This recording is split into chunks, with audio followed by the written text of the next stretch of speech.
भाइयों, हम सबको पता था कि 2014 से जब से बीजेपी सरकार में आएगी तो एक खौफ का, एक भय का और एक जुल्म जाति का राजकारण, राजनीति, सियासत यहाँ की बीजेपी शुरुआत करने वाली थी। वो हम सबको पता था, हम सबको इसका डर भी था और वो हम सब ने अपने आंखों से घड़ते हुए भी देखा है। पर उसके आगे चल के हम सबको ये भी पता है कि एक तरफ बीजेपी जो है वो मुसलमानों का पॉलिटिक्स ऑफ एक्सक्लूजन करती है, कि उनको राज सत्ता से वंचित रखती है, उनको सरकार के बाहर रखती है, उनको सियासत के बाहर रखती है। अभी आप सोच लीजिए, अगर किसी कौम का, अगर किसी समाज की तरक्की आपको रखनी हो, आपको उनका विकास रोकना हो, आपको उनकी डेवलपमेंट रोकनी हो, तो उसका सबसे आसान तरीका है कि उस समाज को या उस मजहब को या उस कौम को आप सियासत से बाहर रखें। उनके अगर कोई कॉर्पोरेटर चुन के ना आए, उनके कोई आमदार चुन के ना आए, उनके कोई खासदार चुन के ना आए, तो वो कौम, वो समाज अपनी तरक्की नहीं कर सकती। ये हकीकत आप हम सबको माननी पड़ेगी।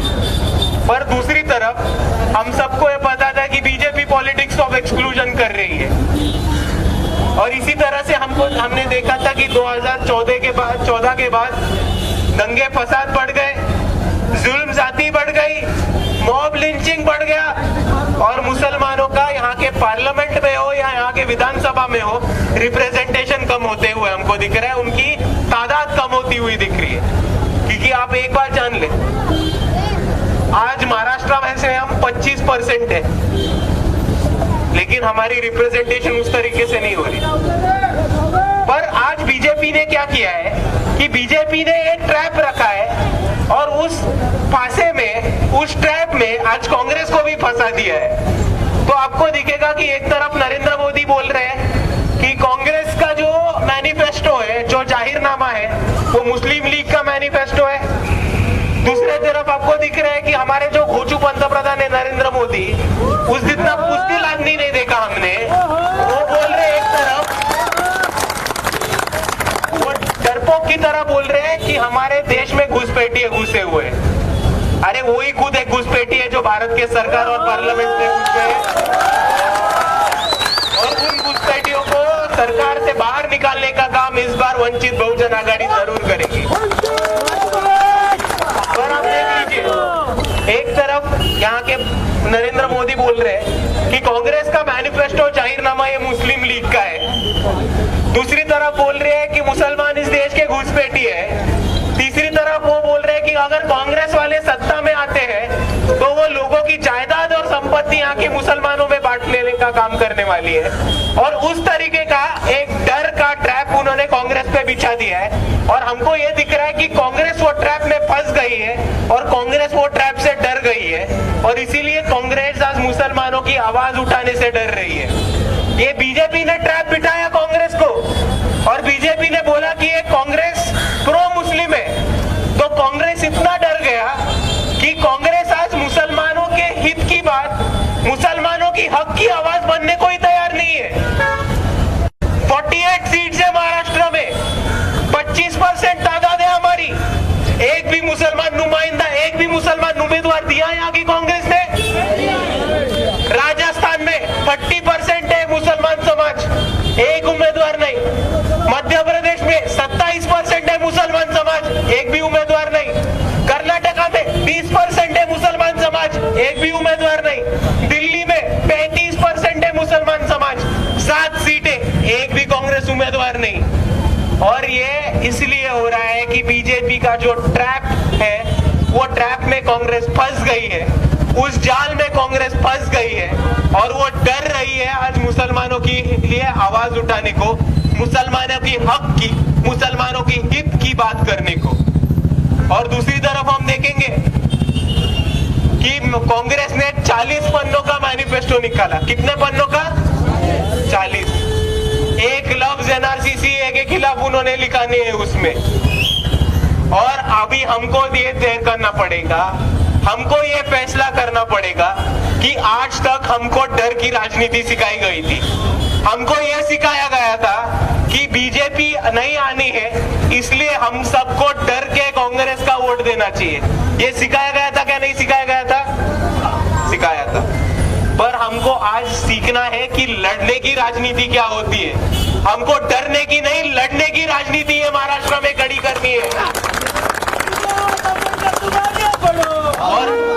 और इसीलिए आप ये समझ लेना कि बीजेपी आएगी, इसलिए डर के कांग्रेस को वोट करने से अच्छा हम सबको सोच समझ के ये फैसला लेना पड़ेगा कि कौन आज सच में हमारे हित में बात कर रहा है, कौन हमारी सुरक्षा का बात कर रहा है, कौन हमारे हक की आवाज बन रहा है, और कौन हम सब मजलूमों की हक की आवाज बन के हमारे लिए लड़ने को तैयार है। हम सबको वो चुनना पड़ेगा, वो फैसला करना पड़ेगा, और हमको ये तय करना पड़ेगा कि बीजेपी के डर से कांग्रेस को वोट नहीं देंगे, लड़के हमारे लिए हक के बात करने वाले को वोट देंगे। और इसीलिए हम यही सोच करेंगे, यही फैसला करेंगे कि आने वाले चुनाव में हम सब मजलूमों की हक की आवाज वंचित बहुजन आघाड़ी के साथ जुट के रहेंगे और उनको कामयाब भी करेंगे।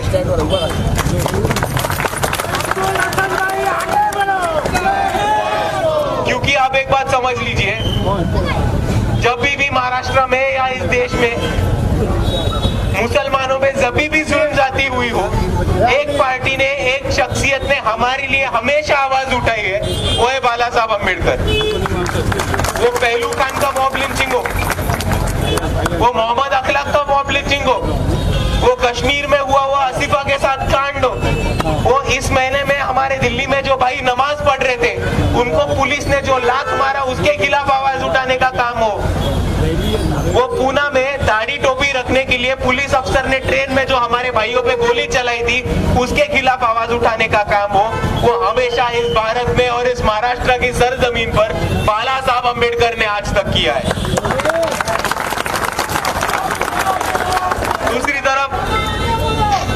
दूसरी तरफ आप ये भी देखेंगे, जहां पे कांग्रेस एनआरसी सीए के खिलाफ लफ्ज उठाने के लिए डरती है, आज वंचित बहुजन आघाड़ी के मैनिफेस्टो में, जाहिरनामा में साफ साफ लिखा है कि अगर हम सियासत में आते हैं तो हम कभी भी एनआरसी सीए जैसा काला कानून मंजूर नहीं करेंगे। और इस महाराष्ट्र में 2020 में महाराष्ट्र बंद करने का काम बाला साहब अम्बेडकर ने एनआरसी सीए के खिलाफ किया था। बस इतना ही नहीं, तो इस महाराष्ट्र में आपको और एक भी नेता पता हो जो फलस्तीन की आवाम के लिए आवाज उठाता हो? अकोला में और मुंबई के आजाद मैदान में बाला साहब अम्बेडकर ने एक मोर्चा निकाला, वंचित बहुजन आघाड़ी ने एक मोर्चा निकाला।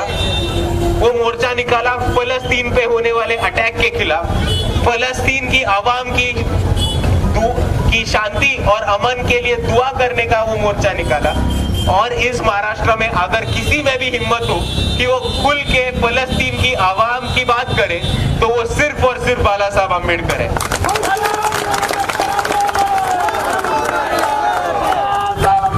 और इसीलिए मैं आप सभी के सामने ये पेश करना चाहता हूँ कि आज अगर कोई सच में सारे मजलूमों के लिए, वो दलित हो, मुसलमान हो, आदिवासी हो, बहुजन हो, महिला हो, तृतीयपंथी हो, भटके विमुक्त हो, शेतकरी हो, गोर गरीब हो या साधारण घर से आने वाले लोग हो, वो सारे मजलूमों की, वंचितों की हक की आवाज एक ही पार्टी है, एक ही शख्सियत है, वो है वंचित बहुजन आघाड़ी और बाला साहब अम्बेडकर।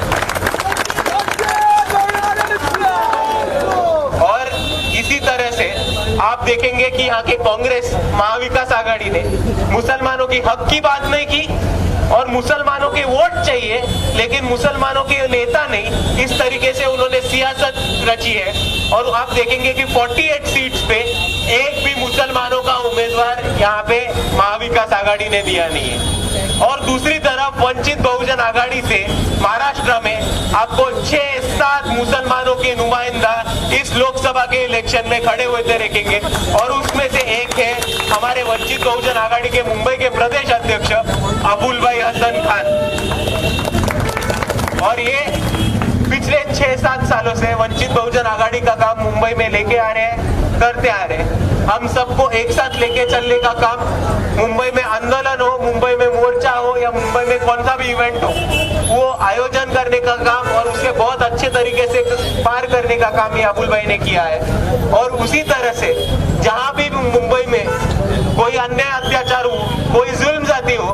अबुल भाई वंचित बहुजन आघाड़ी के साथ हमेशा वहां पे आवाज उठाने के लिए पहुंच जाते हैं। और आज दूसरी तरफ देखेंगे तो अबुल भाई के खिलाफ जो पार्टियां खड़ी है वो दो टुकड़े टुकड़े वाली पार्टी है। एक तरफ है शिवसेना एकनाथ शिंदे वाला और दूसरे तरफ है शिवसेना यूबीटी। आप में से मराठी कितने लोग जानते हैं? तो हम मराठी में ये दोनों पार्टी को कहते हैं शिवसेना खुर्द और शिवसेना बुद्रुक। तो अभी ऐसे सिचुएशन में जो ये दो टुकड़े टुकड़े पार्टी है उनसे हम हारेंगे क्या? आप जोर से लड़ोगे? ये बात हुई माशाल्लाह। और दूसरी तरफ आप ये बात ध्यान रखना कि आप सब मीडिया देख रहे हैं, आप सब टीवी देखते हैं, न्यूज पढ़ते हैं, आप सबको पता है कि उद्धव ठाकरे साहब और नरेंद्र मोदी के साथ कैसे मिले सुर तुम्हारा हमारा चल रहा है न्यूज चैनल पे। एक तरफ उद्धव ठाकरे बोल रहे हैं कि मेरा और मोदी का कोई दुश्मन ही नहीं है, उन्होंने मेरे को दूर किया इसलिए मैं दूर बन के यहाँ पे मुख्यमंत्री बन गया। अभी हमको भी बताओ भाई ऐसा कौन आदमी है जो उनको दूर किया तो तुम सीधा जाके मुख्यमंत्री बन गए? और दूसरी चीज मेरे को आप साफ साफ बताओ, अगर बीजेपी 2019 में उद्धव ठाकरे को तभी मुख्यमंत्री बना देते थे तो वो ये तरफ आते थे क्या? नहीं। और अगर बीजेपी उनको कल बोलेगा कि हम मुख्यमंत्री बनाएंगे तो वो उधर जो दूसरे तरफ जाएंगे क्या? जाएंगे, बिल्कुल जाएंगे। और इसीलिए आप यही चीज पे गौर करना कि आज नरेंद्र मोदी ने शरद पवार और उद्धव ठाकरे को सीधा ओपन इनविटेशन दिया है कि आप दलितों के, मुसलमानों के, आदिवासियों के, बहुजनों के वोट लो, उनके वोट लो, चुन के भी आओ और चुन के आने के बाद हमारे साथ आ जाओ। तो अगर वो लोग हमारे वोटों पे चुन के गए और चुन के आने के बाद बीजेपी में गए तो येड़े में कौन कट गया? अपन। तो येड़े में कटने वाले क्या अपन?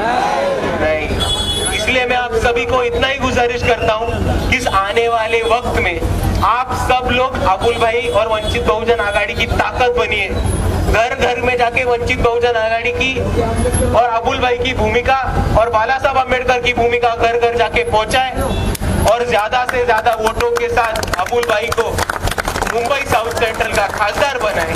यही मैं आप सभी से गुजारिश करता हूँ। इतना बोल के मैं मेरे 2 लफ्ज रोक देता हूँ। आप सभी को मेरा खुदा हाफिज। जय भीम, जय संविधान।